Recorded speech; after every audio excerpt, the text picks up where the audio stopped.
But first, last night's game with Deflategate behind them. Tom Brady and the Patriots picked up where they left off in the Super Bowl. Tom Brady finished 25 of 32 for 288 yards and 4 touchdowns, with 3 of those going to Rob Gronkowski. Here's Brady after the game. Yeah, it was a pretty special night, so I was excited. Our whole team was excited. You know, it's a we haven't had one of these games in a long time, so it's always fun being out there and getting the opportunity to go play, and we took advantage of it. Okay, Stephen A., watching this game last night, do you think the Patriots are capable of repeating as Super Bowl champs? Well, obviously they're capable of repeating as Super Bowl champions. They're the reigning defending Super Bowl champions, okay? So we all know. I mean, they didn't lose everybody. They lost a lot of holes. They have a lot of holes on defense, but you still have Tom Brady. You still got Rob Gronkowski, which we warned the Steelers about coming into this contest. You still have Bill Belichick as your coach. So because of that, definitely there is a capability to win the Super Bowl again. But I'm not going to lie to you. I didn't see a team right now that couldn't be exposed, that couldn't be knocked off. I'm paying attention to what I saw from DeAngelo Williams for the Pittsburgh Steelers. This is not Le'Veon Bell we're talking about. This is DeAngelo Williams. And what did he rush for? Skip Bayless? I believe it was like 127 yards rushing. I mean, it was an impressive performance by him, no question about it. I saw the Steelers moving the football up and down the field. I'm disgusted with Todd Haley, even though they were moving the football and doing things well. Todd Haley, I know he's a good offensive mind. I'm not trying to act like I'm not trying to engage in hyperbole and act like he should be fired or whatever. I'm just saying that he is a natural irritant to me because he always, as a dire Steelers fan, he is always somebody that rakes my nerves. It's opening drive. Everybody's looking at the New England Patriots. I understand they gave the Steelers, they won the toss and ultimately gave the Steelers the ball first. And the Steelers are marching down the field. And what does Todd Haley do? He ruins everything because he tries a trick play involving Antonio Brown. They lose yards. It ruins their drive. They score nothing. And once again, against the New England Patriots, the Steelers end up starting off as at a deficit because the second Tom Brady gets the football, it's going to be some trouble for the Pittsburgh Steelers, as it has been in recent years. He has just done what he wants, when he wants, how he wants against the Pittsburgh Steelers. Todd Haley evidently is oblivious to all of this, has no clue about this. So goes out there and instead of rolling with what's working and being relatively conservative and understanding you do not play with this team, especially with this weak secondary we have on the defensive side of the ball for the Pittsburgh Steelers, which is just abysmal as far as I'm concerned. You don't make that kind of call. It ruined everything as far as I'm concerned. From that play, I said, even though I picked New England to win the game anyway, I said right there is why the Steelers going to lose tonight, because you don't make that kind of mistake. Having said all of that, Rob Gronkowski obviously looked big time. Tom Brady was sensational in the first half. I think he completed like 15 of his 17 passes. He was absolutely sensational, no question about it. And you just knew from the time Tom Brady led them out the tunnel that it was going to be a special night. The final score was considerably less than I thought it would be. I thought the Patriots would drop 41. I thought the Steelers would still be able to put up points in bunches, which I still believe, by the way, had they not messed up that first drive. But in the end, they were not going to win this game. And to answer the question again directly, I think the New England Patriots have some things to be concerned about. Because even though DeAngelo Williams is no backup, he is the backup in Pittsburgh. And for him to run as effectively as he did yesterday, and for New England to bend a lot, didn't break, but bend a lot in giving up some big pass plays, I think that defense can be exposed. And as a result, I think there are some teams in the AFC that can take them out when it counts most, meaning the playoffs and preventing them from going to the Super Bowl.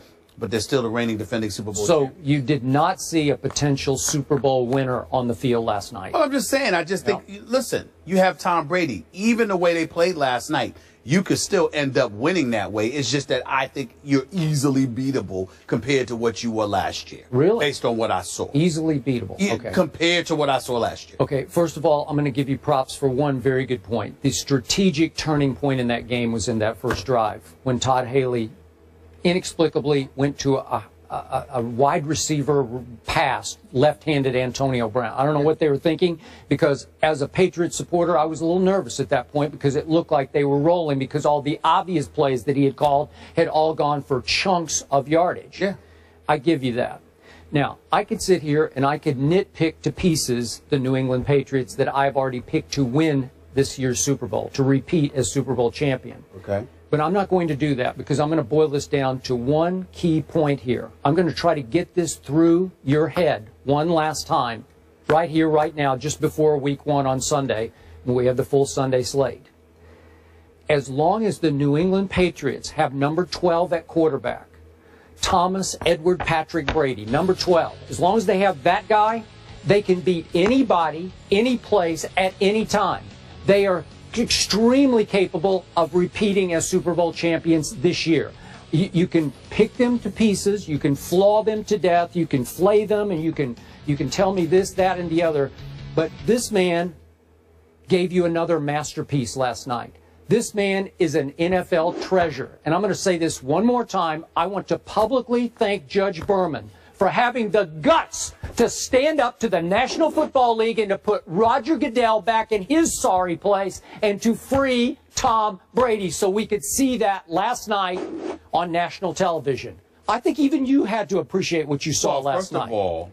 First of all, we all appreciate Tom Brady, the football player. There's no question about that. Secondly, I don't think it took the judge courage. He doesn't work for the NFL. He doesn't work for the Patriots. He doesn't work for... I thought he... Excuse me, he's a federal judge. The NFL had home court advantage in that case. No, they had home court advantage because the belief was that the courts are management friendly, which they are. But the judge itself, a federal judge, the league has absolutely positively no dominion over him. So it didn't take courage on the part of Richard Berman to sit there and usurp Roger Goodell's supposed authority and insert Tom Brady back into... huge backbone. No, it didn't. Yes, it did. Yes, it did. Listen, you know it did. Not if you're a federal judge, is all I'm trying to say. When the whole world is predicting that Roger Goodell is going to steamroll Tom Brady. But the whole world isn't the judge overseeing the case, nor is he a federal judge that has no obligation to the NFL. It didn't take... I'm just saying, you're throwing out the word courage. Okay. That's all I'm so trying to back to football. Enough of that. Thank you. You know, you can have your bad man, Aaron Rodgers. You can have Andrew Luck, as in Luck, first ballot Hall of Famer Andrew Luck. You can have them. Right here, right now, still the best quarterback in all of football is number 12, Tom Brady, at age 38. I'm sorry. He put on another show last night. Nobody can operate an offense more smoothly. 7 out of 11 he went on third down. Nobody throws a sweeter, nicer, more accurate, more catchable football than Tom Brady throws. 12 times he threw it at Julian Edelman. 11 of them were caught. That's Julian Edelman, a former quarterback in college, drafted in the 7th round. Are you kidding me? That's your go-to receiver? He's making a star out of Julian Edelman. No disrespect to Julian. Love him. Love his trash talk because he backs up every word that he spews at those DBs. So I love what I see. But do you realize the New England Patriots got away last night with starting 3 rookies in the offensive line, including an undrafted free agent from Georgia at center? That's right. They got away with it. It has a lot to do with who your quarterback is. It has a lot to do with who the Steelers' defense is right now, too. You can make that case. You think? But how about little Dion Lewis has been out of football for 2 years, and he starts and plays the whole game for the New England Patriots last night. Little 5'9", 195-pound Dion, and I thought he was pretty good last night. Where do they find these people? How do they do this? It has a lot to do with who you have at quarterback, because you can always trust that Tom Brady's going to throw it accurately to somebody. And Gronkowski, by the way, has a co-monster now at tight end in Scott Chandler. A co-monster at about 6 feet 7 inches tall. You better look out. And all you teams that want to trash talk about, oh, all you got to do is rough up Gronk at the line of scrimmage and you'll knock him off his... Are you serious? So I thought for a while the strategy was, we're trying to deke him here because we're not going to cover him. He thinks we're going to rough him up. We're actually not going to cover him. Are you kidding me? So he shredded them, oftentimes when nobody was covering him. So my point is, I told you yesterday, little Malcolm Butler, the Super Bowl hero, he is going to start turning into a star this year. And I thought, even though the numbers scream that Antonio Brown had a great game last night, 9 catches for 133 yards and the late touchdown, listen, Malcolm Butler played his little tail off last night. That's the hardest receiver to cover in pro football as far as just chasing him around. He had him in solo coverage. It seemed like 2/3 of the time. So Malcolm Butler, I thought, played very well last night. He showed you his ability. The problem is he just got to get his hands up and catch the football. He should have caught the last one or at least knocked it down, and a whole lot of people lost a whole lot of money because of that one throw into the back of the end zone with whatever it was, 2 seconds to go. Sorry about that, Brian. But the point is, just a little inside joke, but the point is, I know they have some flaws, but I saw the makings of another Super Bowl team that will start coming together, and I'm telling you, you shouldn't bet against this bunch. Well, I'm saying to you that let's not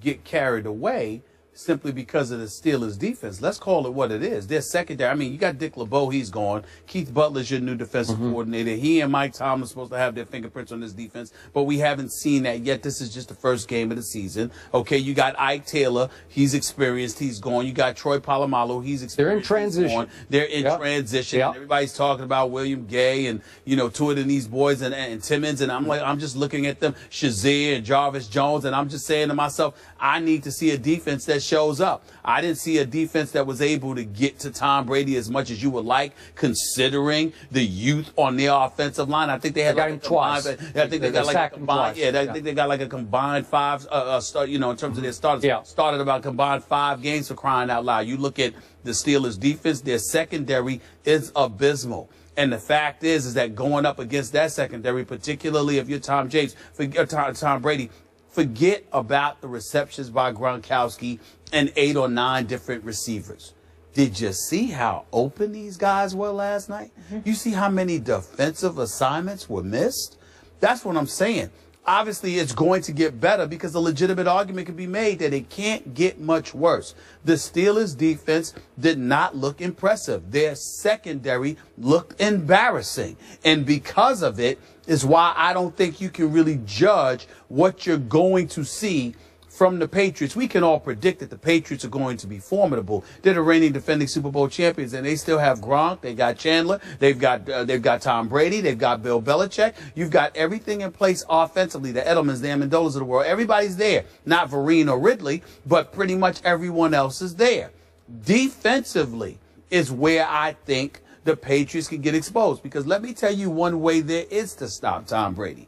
How about keeping him off the field, which the Steelers were doing relatively successfully? If you keep Tom Brady was cussing at himself last year at Lambeau Field. Why? Because that bad man that he is, Aaron Rodgers, when it counted, didn't let him get the ball back and didn't give him an opportunity to get back on the field to save the day. That's what I'm saying to you. Certainly Tom Brady can be who he is, as effective as he is, as great as he is. But that's only when he's on the field.